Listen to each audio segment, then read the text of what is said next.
본 방송에서 제공하는 투자 정보는 투자 판단에 대한 조언입니다. 방송에서 제공하는 주식의 가치, 가격 상승 및 가격 하락에 대해서는 방송사에서 보장하지 않습니다.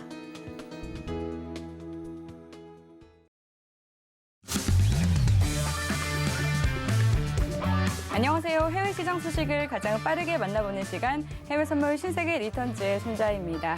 간밤새 뉴욕 증시는 일제히 약세를 보였습니다. 3대 지수 모두 1%대 하락 마감했는데요. 시장은 러시아와 우크라이나 사태를 주시하고 있습니다.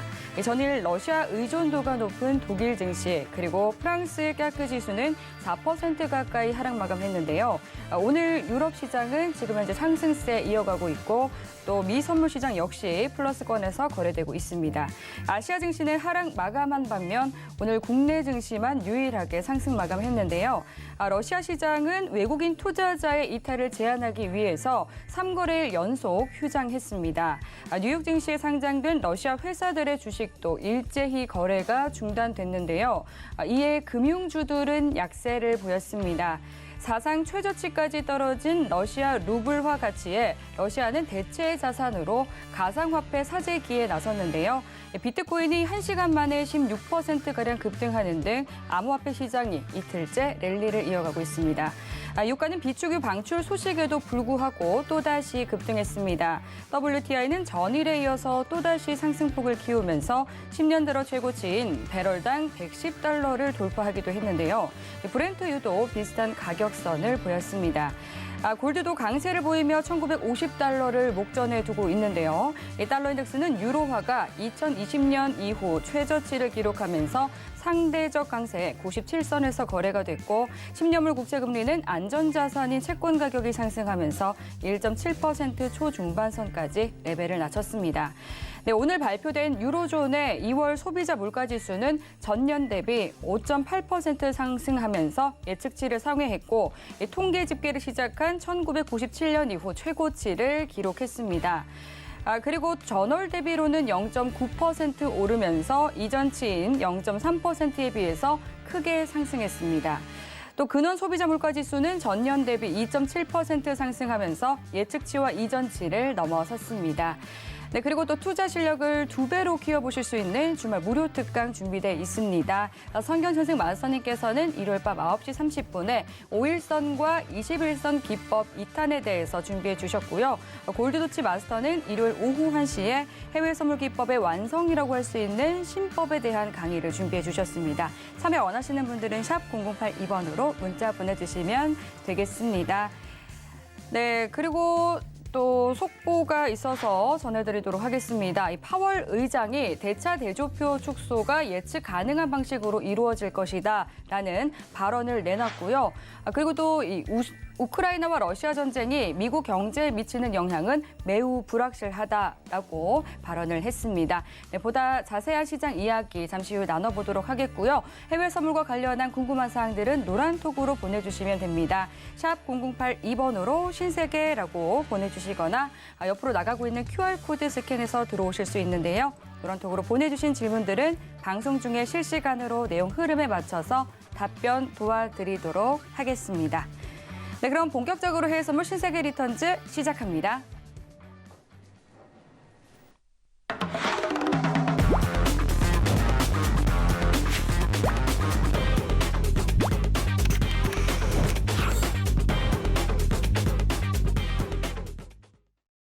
네, 오늘은 해왕 마스터님과 함께합니다. 반갑습니다. 네, 시청자분들께도 인사 한 말씀 해주시죠. 네, 안녕하세요. 해왕입니다. 굉장히 오랜만에 뵙는 것 같은데 오늘 난리가 났죠. 네, 러시아 제재가 드러나면서 원자재 폭등이 드러났습니다. 자, 오늘 시장에 대해서 굉장히 궁금하신 분들이 많으실 거예요. 사실 지난주에 제가 그 얘기를 꺼냈었죠. 우크라이나 사태가 증시에 미치는 영향이 굉장히 적다. 네. 사실 우리가 이제 증시가 엄청나게 우려스럽고 문제가 생길 걸로 예상을 많이 하신 분들이 많겠지만은 전 오히려 좀 반대로 얘기를 했어요. 오늘 원자재 폭등이 드러나면서 그 사실 근거가 더 두드러지게 나올 걸로 예상을 하고 있습니다. 오늘 한 시간이 굉장히 여러분들 시청자분들에게 있어서 뜻깊었으면 좋겠어요. 오늘 사실 이제 다른 부분에 대해서 시장에서 좀 얘기하고 있는 부분과 전혀 정반대 얘기를 좀 꺼낼 예정인데 왜 그런지에 대해서 좀 자세히 보시면 그 이유를 아실 거라고 생각합니다. 한 시간 동안 좀 집중하시면 여러분들한테 큰 도움이 되도록 노력하겠습니다. 한 시간 동안 잘 부탁드립니다. 네, 국제 유가를 비롯해서 또 곡물 가격이 급등하는 등 굉장히 좀 글로벌 경제 파장 지속되고 있습니다. 잠시 우리 시간으로 새벽에 파월 의장의 연설과 또 원유 재고 그리고 연준의 베이지북 발표가 예정이 되어 있는데요. 지금과 같은 이런 혼란스러운 시장 상황 속에서는 위기를 어떻게 기회로 만들어 볼 수 있을지 또 든든한 저희 해왕 마스터님과 함께 알아보도록 하겠습니다. 네, 지금 현재 시각 오후 10시 57분 지나가고 있는데요. 먼저 오늘의 이슈부터 체크해 보시죠. 나스닥은 파월 의장이 대차 대조표 축소는 예측 가능한 방식으로 이루어질 것이라고 언급했습니다. 골드는 안전자산 선호 심리에 2월 한 달간 6.5% 상승했습니다. 오일은 국제에너지기구의 비축유 방출 결정에도 불구하고 러시아발 공급 차질 우려에 급등세 보이고 있습니다. 유로FX는 유로존의 2월 CPI가 전년 대비 5.8% 상승하면서 97년 통계 집계 이후 최고치를 기록했습니다.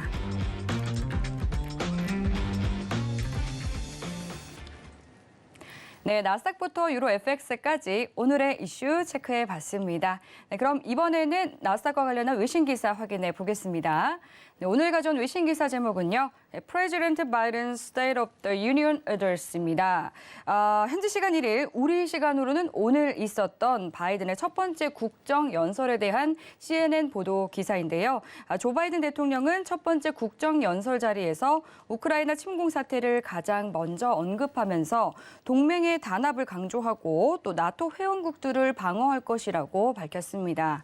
최근 미 보건당국의 지침 완화에 따라서 참석자들은 이 대부분 마스크를 쓰지 않은 채 의사당에 입장을 했는데요.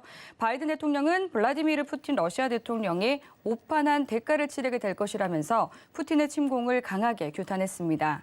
러시아에 대한 제재에 더욱 강하게 나설 것이다 라면서 푸틴은 그 어느 때보다 세계에서 고립돼 있다고 거듭 강조했는데요.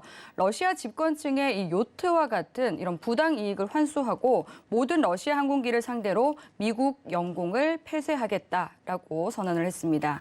이와 더불어서 최근 우크라이나 사태 등으로 급등한 국제 유가에 대응하기 위해 미국과 동맹국들은 6천만 배럴 전략 비축유를 방출할 것이다라고 발표했는데요. 반면 바이든 대통령은 또 미군 파병은 없을 것이다라고 못 박았습니다. 미국 내 현안에서는 코로나 사태를 가장 먼저 언급하면서 어려운 팬데믹 상황에도 불구하고 고용과 미국 경제는 강하다라고 언급을 했고요. 또한 양극화에서 초당적 통일 의제가 필요하다라고 언급을 하면서 미국의 인프라 재건 사업에 대해서도 강조를 했습니다. 임금 감소가 아닌 미국 내 생산으로 비용 절감을 통해서 인플레이션을 잡겠다라는 의지를 전했고요. 또 전기차와 기후 정책 등 친환경에 대해서도 언급을 했고 의회에 또 연준 의장에 대한 또 의진을 촉구했습니다. 2월 말에 실시가 됐었던 워싱턴 포스트와 ABC 여론조사에 따르면 바이든 대통령은 전체 대통령 임기 중에 가장 낮은 지지율인 37%를 보였는데요. 오늘 있었던 이 CNN 여론조사에 따르면 시청자들과 상원 의원들은 바이든 대통령의 국정 연설에 대해서 대부분 긍정적인 반응을 보였습니다. 네, 이런 내용의 기사를 가져와 봤는데요. 보다 자세한 시장 이야기는 마선님과 함께 나눠보도록 하겠습니다. 바이든 대통령이 이제 러시아 제재 동맹국으로 또 한국에 대해서 언급하기도 했고, 이 푸틴에 대해서는 대통령이란 존칭 없이 부르기도 했는데요. 경제에 대한 언급이 40%로 가장 많았습니다. 네, 그럼 오늘 준비해 주신 또 내용은 어떤 내용일까요? 네, 일단은 증시죠. 네, 네, 시장에서 제일 궁금한 부분. 그렇죠. 시청자분들이 간단하게 지금 러시아에 대한 경제 제재가 결국 증시에 어떤 영향을 끼칠까? 네, 이게 가장 핵심 같아요. 네, 우리 가볍게 한번 생각을 조금 나열하는 시간을 가져보도록 할게요. 네, 오늘 좀 내용이 어려울 수 있습니다. 처음 보시는 분들에게 있어서 네. 최대한 이해하기 쉽게 좀 설명을 꺼내도록 할게요. 자, 일단은 지금 러시아에 대한 경제 제재죠. 예, 네. 스위프트가 좀 들어가는 상황에서 이제 모든 국가가 다 참여를 할 수밖에 없어요. 그렇죠. 근데 여기서 좀 직접적으로 나타나는 현상이 원자재 상승밖에 없습니다. 현실적으로. 왜냐하면 러시아라는 국가가 다수의 원자재를 가장 많이 생산하는 국가이기 때문에 네. 지금 유가가 오늘자로 $110 돌파가 드러났습니다. 그러니까요. 어, 지금 거의 WTI와 브렌트유 가격에 차이가 많이 없더라고요. 네, 엄청납니다. 사실 네. 지금 상승분이요. 여러분들 체감을 하실지 모르겠지만은 엄청나게 오르고 있어요. 네. 자, 근데 우리 한번 생각을 해봅시다. 제가 지난주였죠? 시청자분들 한번 생각을 해보시면 좀 좋은데, 제가 지난주에 이 얘기를 한번 했었어요. 우크라이나 사태가 미국 증시와 코스피에 영향을 끼친 요소는 굉장히 적습니다라고 얘기를 했어요. 네. 굉장히 적습니다. 원자재가 폭등이 드러나는 상황에서 증시에 대한 부분이 오늘 내려갔습니까? 여러분들, 오늘 코스피 2700선을 지켰죠.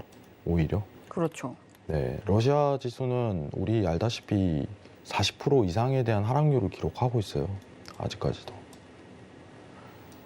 자, 그러면은 1번만 확인한다면은 이번 러시아 관련해서 경제 제재는 원자재 폭등하고는 직접적인 연관성이 굉장히 큽니다. 그러면은 증시 관련해서 어떤 부분으로 연결성을 지을 수 있는지에 대해서 집중 포인트를 좀 가져볼 만해요. 자, 일단 유가만 좀 확인해 볼게요.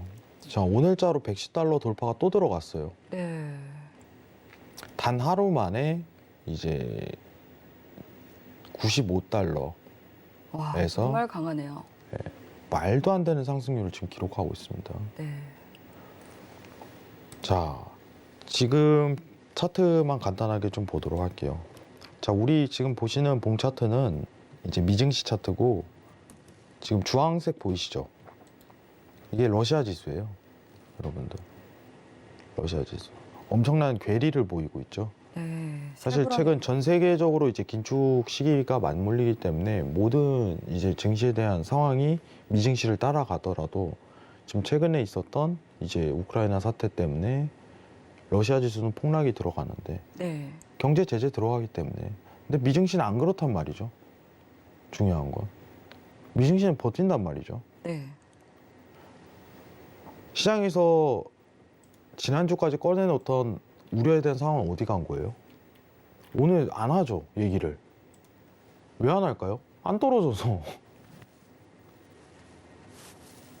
시장에서 그렇게 이제 어떻게 보면 전쟁에 대한 위기, 증시에 대한 어떤 공포, 우려될까 쏟아부었지만 신세계에서는 걱정하지 말라고 얘기 들었어요, 오히려. 증시에 네, 대한 그렇죠. 영향에서는 적다고. 지금은 이제 우크라이나 관련해서 얘기를 안 하잖아요. 증시 관련해서. 연결성을 안 진단 말이죠. 왜냐? 안 나왔으니까.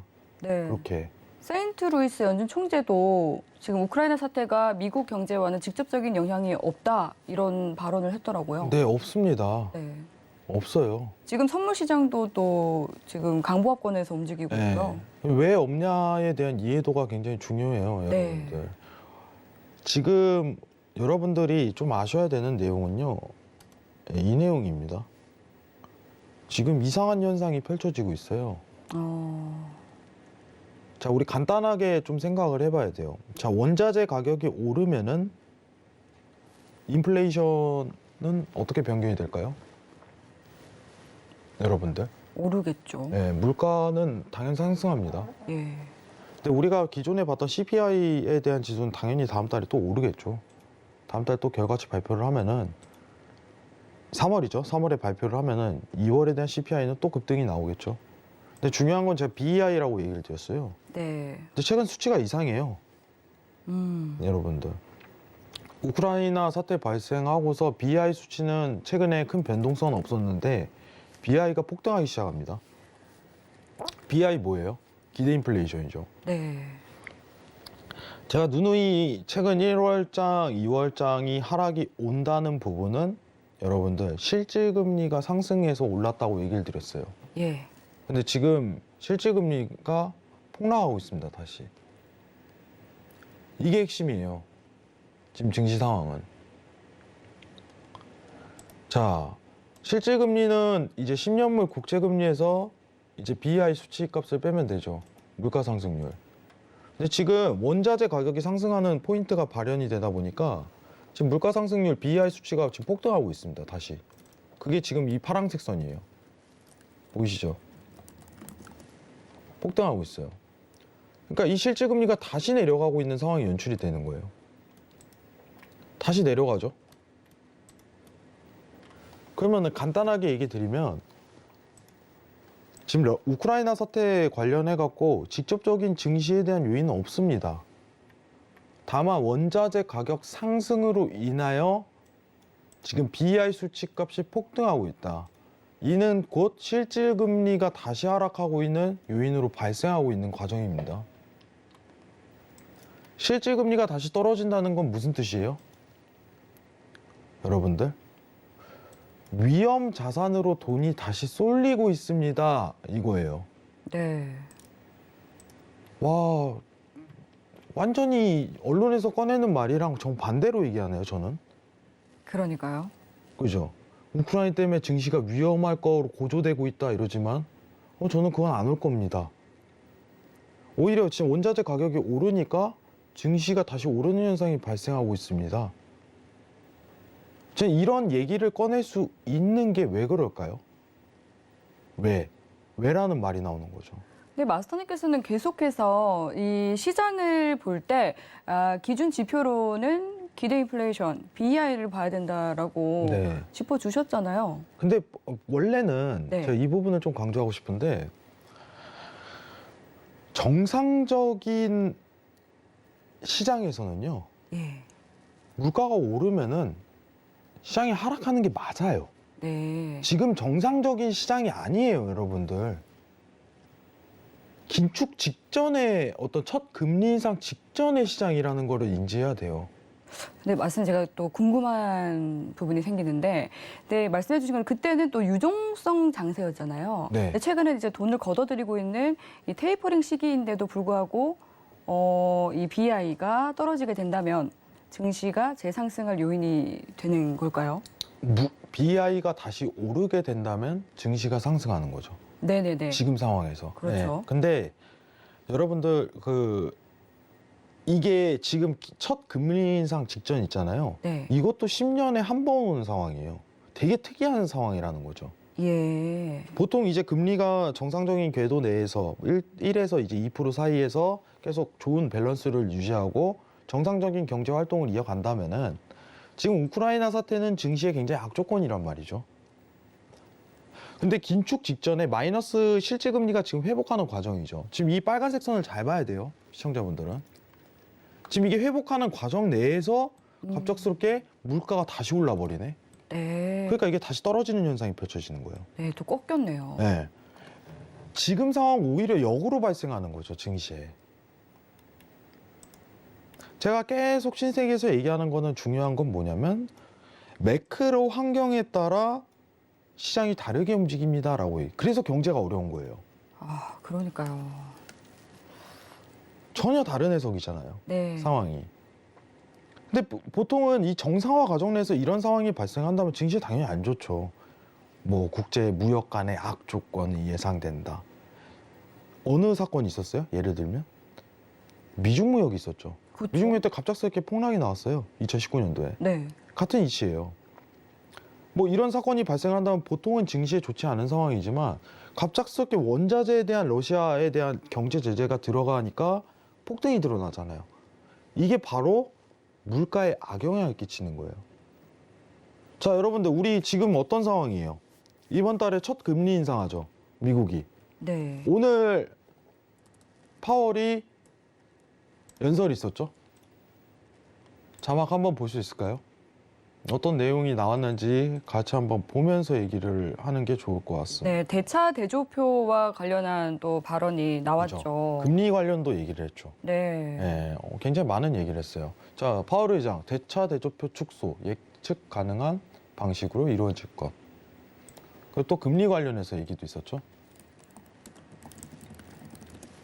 지금 이러한 우크라이나 제재가 들어간다고 해서 네. 3월에 금리 인상 안 할까요? 해야만 하겠죠. 해야만 합니다. 네. 안 하면 더 큰일 나요. 그렇죠. 안 하면 더 큰일 납니다. 안 하면. 안 하면 더 큰일 나요. 금리 인상 합니다. 그러면 긴축 첫 금리 인상 직전에 시장 상황이 실질 금리가 회복하는 구간이었기 때문에 오히려 경제가 정상적인 활동 범주 내가 아니라는 게 지금 표로도 드러나잖아요. 지금 실질 금리가 마이너스라는 구간대가 이게 보통 정상이 아니에요. 정상적인 시장이 아니라는 거예요. 그렇죠. 최근에 빠른 물가 때문에, 물가 상승 때문에 오히려 금리 인상을 빨리 시도를 하는 거죠. 연준이 서두르잖아요. 와, 근데 러시아 제재를 해버리니까 원자재 폭등이 들어가면서 물가가 더 치솟게 생겼어요. 그러면은 앞으로 경제 제재를 장기화하면 어떻게 될까요? 여러분들, 경제 제재를 장기화하면 어떻게 될까요? 생각을 해보셨나요? 간단하죠. 원자재가 상단에서 계속 노는 상황이 유지가 되겠죠. 네. 유가도 계속 이제 100달러 위에서 놀 거 아니에요.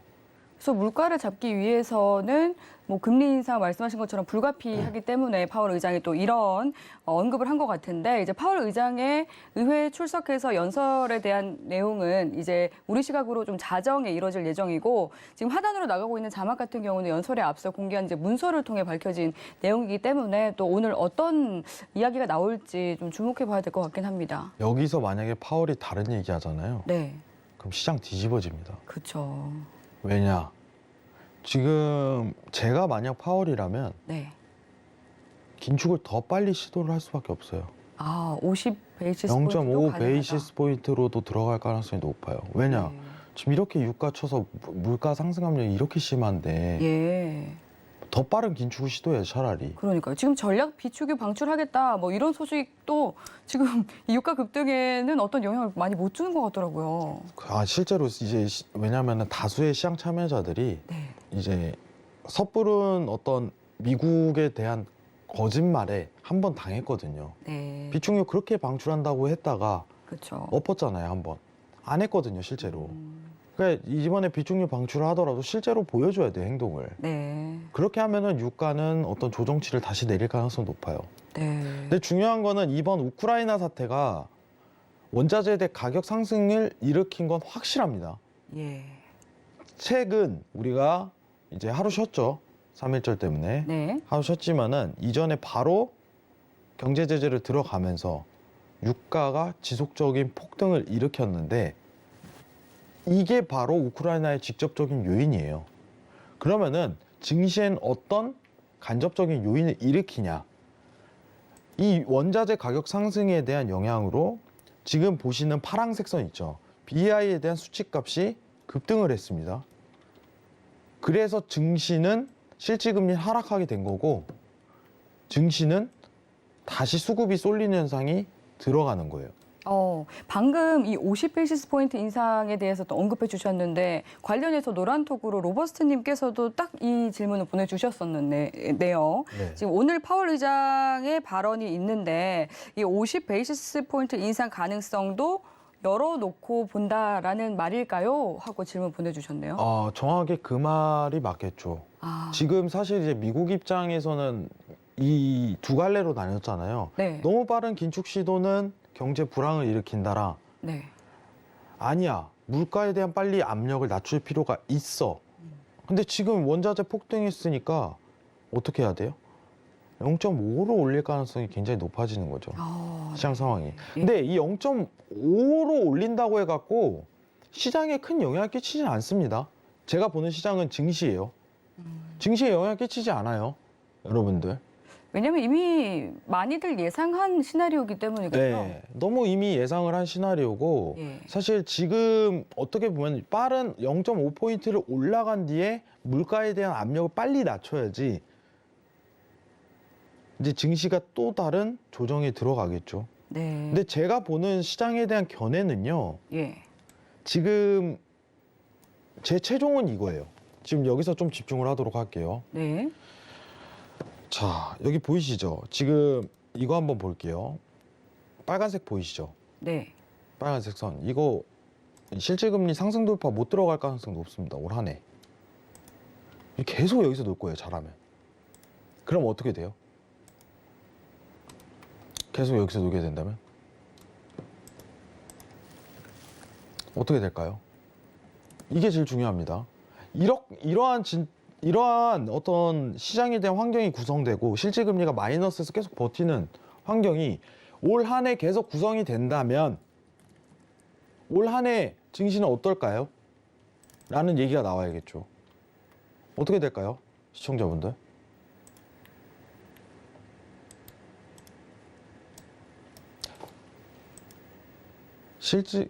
신고점 돌파가 드러나는 현상이 나와버려요. 진짜 웃긴 상황이죠. 웃긴데 증시는 좋다 이거예요. 지금 이 상황이. 자, 지금 증시가 미증시 기준으로 13,000포인트까지 찍고 지금 14,000 회복이 들어갔죠.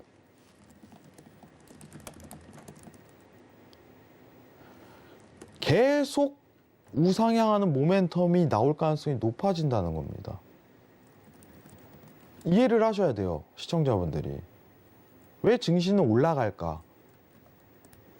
자, 물가가 올라가니까 증시가 올라갑니다. 처음 들으면 이해가 안 되거든요. 왜냐? 지금 시장 환경에서만 구성될 수 있는 조건입니다. 이게 매크로 환경이에요, 여러분들. 자, 이제 화면 내리고 오늘자 BI 수치 값을 한 번 더 체크를 해보도록 할게요. 네, 좋습니다. 이거는 여러분들도 네. 언제든지 바로 집에서 핸드폰에서 확인할 수 있는 사이트라고 얘기를 드렸어요. 그쵸. 공식 사이트입니다. 프레드 사이트. 네. 네, 파월 연준 의장도 우크라이나에 대한 영향 증시에는 여전히 좀 불확실하다라고 지금 언급을 했습니다. 해왕 마스터님의 이 시각과 굉장히 또 유사한 시각으로 발언을 해주셨고요. 그리고 또 한라님께서 노란톡으로 보내주신 질문을 보면 이 코스피 2,550포인트 하단 관점 변경을 할까요? 그리고 또 유가가 계속 높게 유지되는 게 좋은 건가요? 라고 또 질문 보내주셨는데 이제 이 보여주실 이 BEI 그래프 보고 또 노란톡에 대한 답변 만나보면 좋을 것 같습니다. 네, 지금 제가 그때 신세계톡에서 프레드 사이트를 알려드렸는데 네. 지금 이게 BEI예요. 10년 기대 인플레이션입니다. CPI랑 굉장히 달라요. 제가 이거 보라고 얘기 드렸어요. 물가를 보실 때는. 자, 러시아 제재 들어가니까 지금 BEI 수치가 다시 2.62% 기록하고 있네요. 엄청 치죠, 갑작스럽게. 스위프트 들어가면서 러시아 제재, 경제 제재 들어가니까 유럽 은행에서는 다 뱅크런 하고 있어요. 다 도망가는 거예요. 네. 아, 러시아 손절. 지금 러시아 ATM기 앞에 줄이 저 끝까지 서 있다고 하더라고요. 네. 현금 뽑으려고. 제가 사실 이제 스포츠를 굉장히 좋아하는데 네. 피파에서도 지금 퇴출되는 그렇군요. 상황이에요. 카타르 월드컵에서. 네, 그 푸틴 대통령 이게 좀 뭐 사담입니다만 푸틴 대통령 유도 굉장히 좋아하는데 네. 유도 협회에서 국제 유도 협회에서 제일 첫 번째로 선을 그었다고 하더라고요. 네. 경제뿐만 아니라 이렇게 뭐 스포츠라든지 이 각 분야에서도 러시아에 대한 좀 제재를 강화하고 있는 것 같습니다. 뭐 결과적으로 사실 이제 어떻게 보면은 네. 뭐 미국의 반대편 입장에 서갖고 잘 되는 나라고는 못 봤어요. 역사적으로. 네. 근데 이게 어떻게 흘러갈지는 사실 가능성이 비추되는 건 네. 러시아가 굉장히 안 좋은 상황으로 갈 가능성이 높죠. 그렇죠. 현실적으로. 이전에 크림반도 때는 사실 이 국민들의 지지율이 좀 높아졌었다고 하더라고요. 그랬는데 이번만큼은 러시아 국민들도 좀 등을 돌리고 있는 것 그죠. 같아요. 왜냐하면 전 세계가 나서서 이제 이제 제재를 들어가는 상황이니까. 네. 근데 중요한 건 네. 이게 장기화에 들어갔을 때에 대한 증시 관점이겠죠. 예, 궁금합니다. 자, 지금 수치값을 보게 된다면은 우리가 중요한 거는 이게 다시 재하락하고, 여기가 제일 하이라이트예요, 여러분들. 이게 지금 다시 재하락하고 있다는 거예요. 여기 보이시죠? 이게 실질금리 다시 내려가잖아요. 실질금리가 내려간다는 건 뭐예요? 위험자산에 다시 돈이 들어가고 있다면 이겁니다. 증시가 버티는 이유 이것 때문이에요. 아시겠죠? 제가 지난주에 그래서 사실 고민을 했어요. 이런 발언을 하기 힘들잖아요. 우크라이나 사태가 사실 증시에 끼치는 영향은 굉장히 적습니다. 라고 얘기를 드렸는데 오히려 반대로 얘기하니까 시청자분들이 의아했을 거예요. 지금 뭐 이제 미사일 쏘고 경제 제재하고 증시는 버티네요. 2700선 지키잖아요. 계속. 왜 그럴까요? 증시엔 호재예요. 이 원자재 가격 상승이. 향후 이번 구간 내에서 제일 중요한 거는 앞으로 이 실질금리가 마이너스 구간에서 이 칸 안에서 얼마나 버티냐가 증시에 대한 주요 요인이에요. 이게 지금 이 칸 안에서 계속 밸런스를 유지하게 된다면 증시는 계속 올라가게 돼 있어요. 여러분들. 장기화일수록 좋은 거죠. 증시에. 와, 정말 이상한 소리를 하네요. 네, 해왕은? 굉장히 네. 아이러니하고 모순적인 상황이에요. 해왕은 참 이상한 소리예요. 네. 근데 제가 얘기하잖아요. 지금 매크로 환경에서만 구성될 수 있는 상황입니다. 네. 아이러니하게도 첫 기준금리 인상 직전에 원자재 가격 상승이라. 그러면 금리 인상 후에는 어떻게 좀 영향을 미칠까요? 큰 차이는 없어질 것 같아요. 아, 지금 지금 상황. 같은 상황이라면요. 왜냐면은 첫 금리 인상하더라도 0.5%잖아요. 네. 예. 계속 이 밸런스를 유지를 하는 거죠. 음, 그래서 저는 개인적으로 사실 이 네모칸 안에서 버텼으면 좋겠어요. 네. 그래야지 서울경제를 보시는 시청자분들이 상승장을 다시 한번 맛볼 수 있는 기회가 아, 올 거라고 저는 판단하거든요. 네. 사실 또 이 3월, 그러니까 이 잔인한 2월이 지나고 나면 3월에는 좀 기대해봐도 좋다라고 긍정적으로 봐주시기도 했잖아요. 네, 뭐 이제 조건도 굉장히 따르고 있는 거죠. 네. 뭐 결론은 그렇습니다. 시장의 호재입니다, 여러분들. 아, 호재입니다. 호재라니. 아까 질문 다시 한번 얘기를 나눴으면 싶은데 네. 아까 어떤 질문이었죠? 한라님께서 보내주신 질문인데요. 코스피 2,550을 하단으로 보는 관점 계속해서 좀 유지하고 계신 건지에 대한 질문과 또 유가가 계속 높게 유지되는 게 좋은 건지 이 두 가지 질문 주셨거든요. 자, 1번에 대한 관점은요. 네. 아직 유지 중입니다. 아, 네, 아직 유지 중이고 네. 지금 제가 보고 있는 미증시가 이제 어떤 관점에 대한 돌파가 확실히 드러나게 된다면은 사실 그때 모멘텀이 깨져요. 그때 그냥 상승으로 드러납니다. 증시 상황은. 지금은 아직은 유지예요. 아직은. 지금 최근에 이제 미증시 관련해서 좀 이따가 얘기를 드리겠지만은 미증시가 어떤 하단에 대한 정확한 상승 돌파가 지금 드러나야 되거든요. 예, 지금 기준으로 14,500에 대한 상승 돌파가 드러나게 된다면은 코스피 지수는 2,600에 대한 이탈 없이 바로 상승장에 돌아서는 장으로 연출될 가능성이 높아요. 지금 시장 상황에서 간편적으로 얘기 드릴게요. 그리고 두 번째 질문이 뭐였죠? 그리고 이제 유가가 계속해서 이렇게 높게 유지가 되는 게 좋은 건지. 네. 요새 저도 제 발언이 무서워요. 요새 네. 저도 제 발언이 정말 무서워요. 이 대다수의 언론들이 해석하는 시장 분석과는 또 다른 시각으로 너무 해석하시는 다르니까. 거잖아요. 네, 하지만 여태까지 저희 또 잘 맞아왔잖아요. 네. 2,600 저점이라든지 뭐 미증시 앞으로의 흐름에 대해서. 그래서 이게 경제라는 게 다복합적인 어떤 요소거든요. 예. 증시가 어떻게 이런 단면적인 요소를 가지고 하락하고 상승한다면은 정말 얼마나 맞추기 쉬울까요? 그것도 그렇고 그럼 너무 많이 출렁일 것 같네요. 네. 예. 근데 이게 주식 증시라는 게 예. 그러지가 않아요. 다복합적인 요소와 새로운 요소가 계속 삽입되거든요. 네. 이러한. 그러니까요. 정말 단면적이지가 않고 네. 입체적인 그죠. 어떤 복합적인 구조를 가지고 있는 것 같습니다. 지금 상황에서는 유가가 120달러 돌파하는 거를 기원하셔도 저는 괜찮을 것 같아요. 150달러까지 나오더라고요. 일단 150달러는 제가 봤을 때 좀 무릴 것 같은데 예. 120달러 돌파 나오면은 증시 상황에 오히려 굉장히 도움이 크게 될 거예요. 왜냐면 물가가 계속 오르는 상황이 연출되니까 네. 연준이 아무리 빠른 긴축 시도가 들어가더라도 BI 수치가 계속 상단에서 버티는 상황으로 아까 보시던 실제 금리가 계속적으로 버티는 현상이 유지가 돼 버리거든요. 네. 네, 이 프레드 사이트도 참고해 보시면 좋을 것 같고, 이 한라님 그래도 굉장히 또 저희 이 신세계 리턴즈 잘 봐주시는 것 같네요. 2,550포인트 이 저점 구간 또 정확하게 기억하시는 거 보니까 네, 한라님 또 충분한 답변이 됐기를 바라겠고, 이어서 마루님 질문 만나보겠습니다. 오펙 플러스가 증산 기조를 유지하기로 했다라고 하는데, 그럼 유가는 더 오를까요? 라고 질문 보내주셨네요. 자, 오펙 플러스가 증산을 한다는 거는 뭐예요? 그 양을 더 늘리는 거죠. 네, 시장에 대한 공급량을 늘린다는 거예요. 네. 자, 오펙 플러스가 증산한 지 얼마 됐죠? 굉장히 오래됐습니다.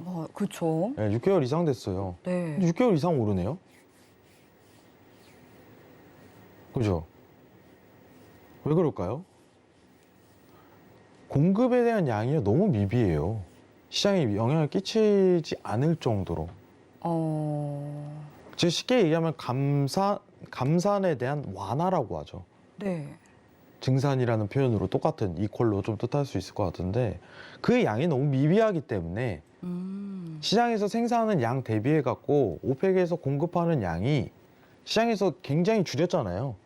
미국에서도 생산량을 이제 탄소 중립 정책으로 계속적으로 줄이던 과정에서 줄이는 과정 대비해 갖고 오펙에서 공급량을 늘리는 양이 너무나 미비하기 때문에 그리고 제가 그 얘기를 했어요. 제가 오펙이에요. 사우디입니다. 사우디 입장에서 유가의 가격이 오르는 게 좋지 않을까요? 여러분들? 양을 늘리지 않아요. 현실적으로. 감산하는 부분에 대한 정책 없애는 의미만 지금 내포된 거지. 오펙 플러스에서 감산에 대한 부분을 계속적으로 완화하고 엄청 큰 증산을 지금 시도하더라도 시장에 대한 영향이 거의 없다. 이렇게 보시는 게 맞습니다. 거의 없다. 이상입니다.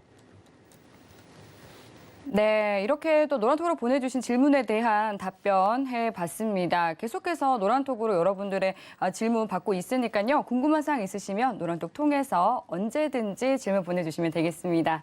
샵 0082번으로 신세계 세 글자 적어서 문자 보내주시거나 하단으로 나가고 있는 QR코드 핸드폰 카메라 켜서 스캔하시면 바로 입장하실 수 있으니까요.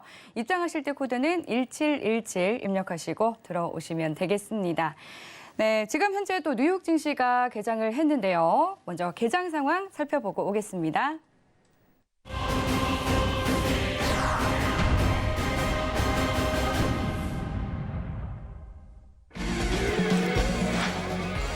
조금 전 출발한 뉴욕 증시 3대 지수 상승세 보이고 있습니다. 현재 주요 상품 시세 살펴보겠습니다. 먼저 나스닥입니다.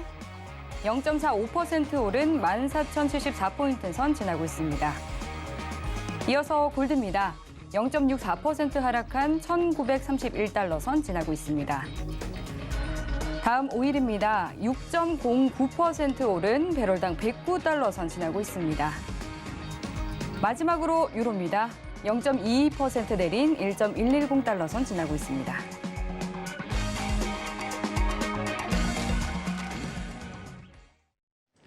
네, 그럼 이어서 각 상품별 대응 전략 맞선님과 함께 알아보도록 하겠습니다.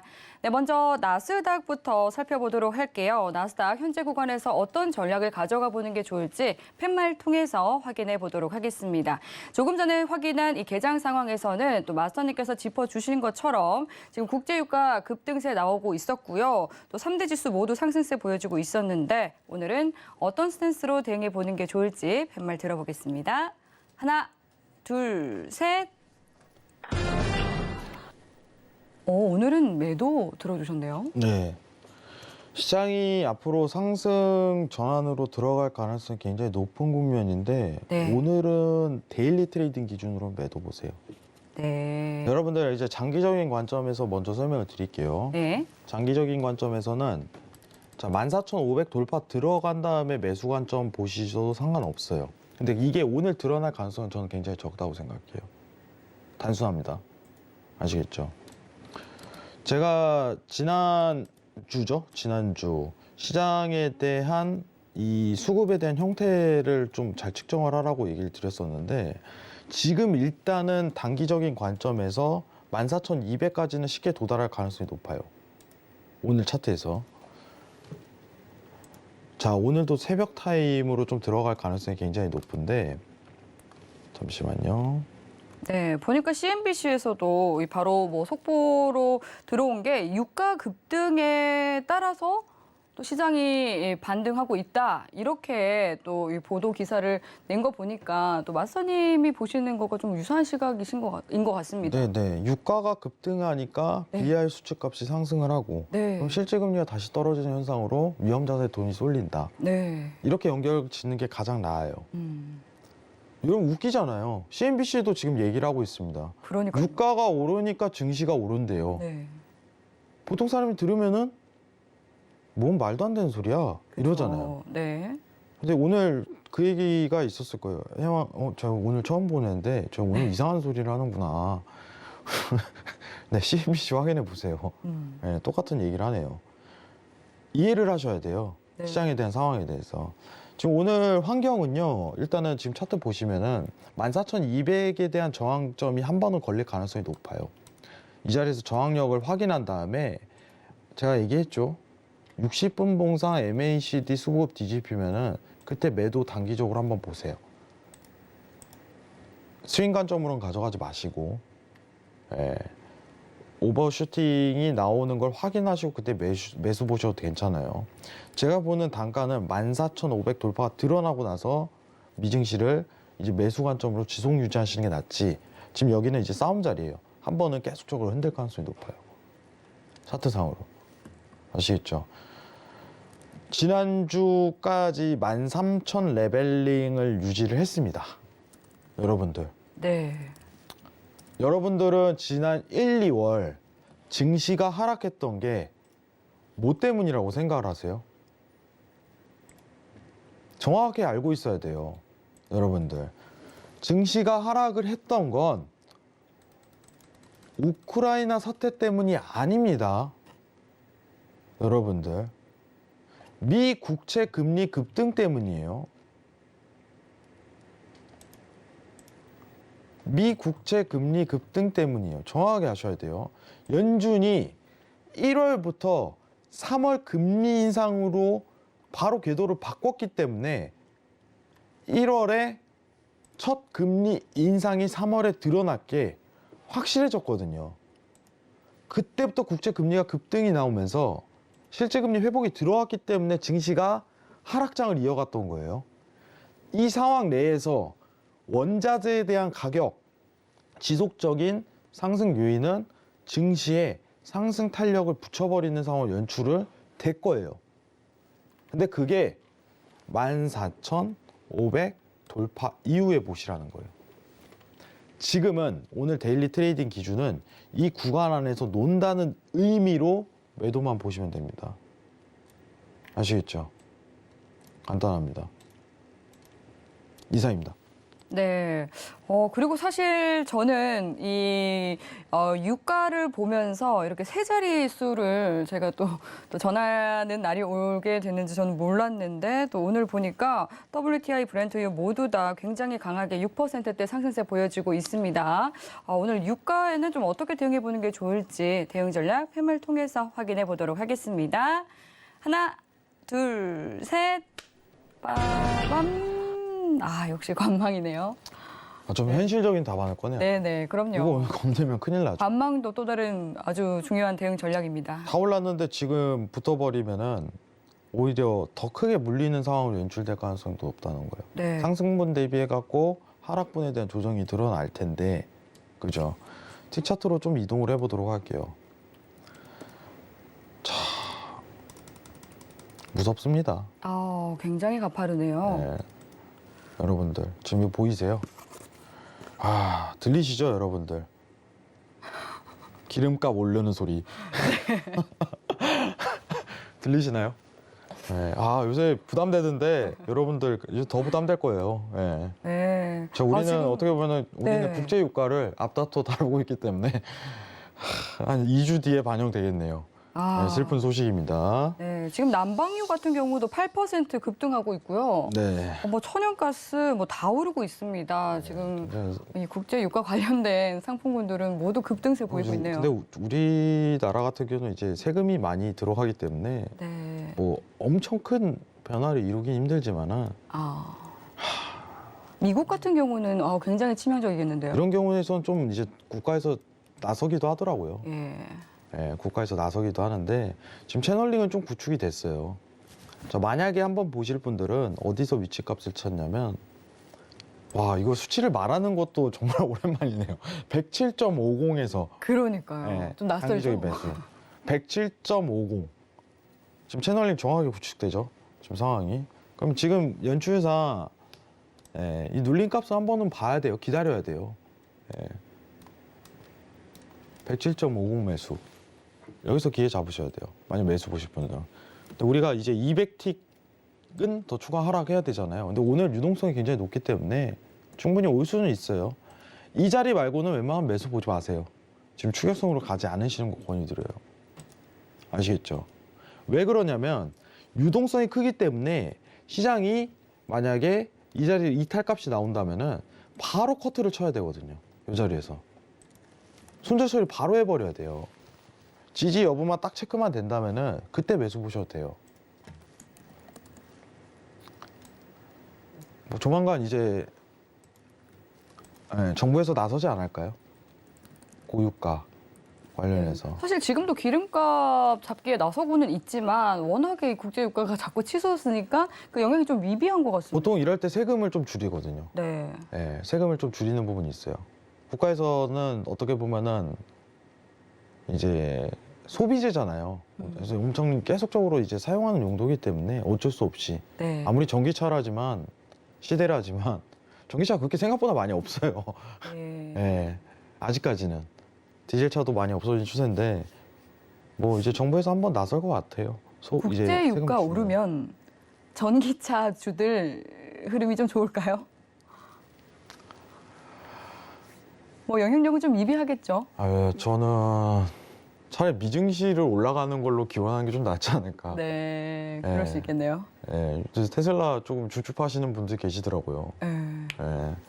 자, 일단은 오늘 좀 다이나믹한 사건이 많이 있었습니다. 네. 뭐 내일도 오늘 자고 일어나면 또 일어나겠지만은 저도 유가를 110달러를 넘어가는 게 굉장히 오랜만에 봅니다.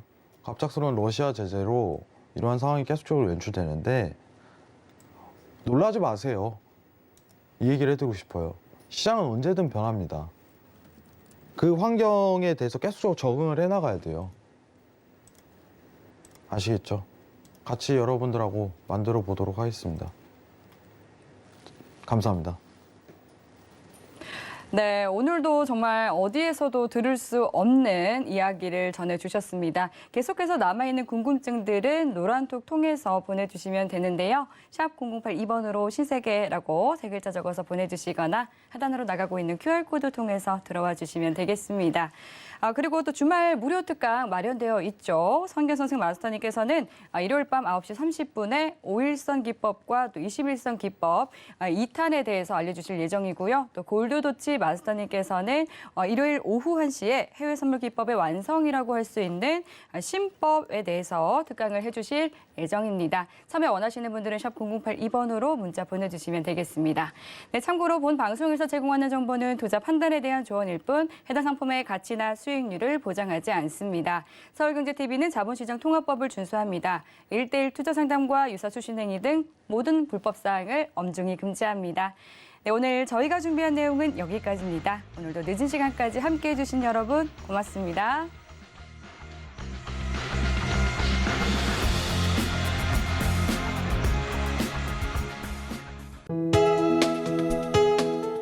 본 방송에서 제공하는 투자 정보는 투자 판단에 대한 조언입니다.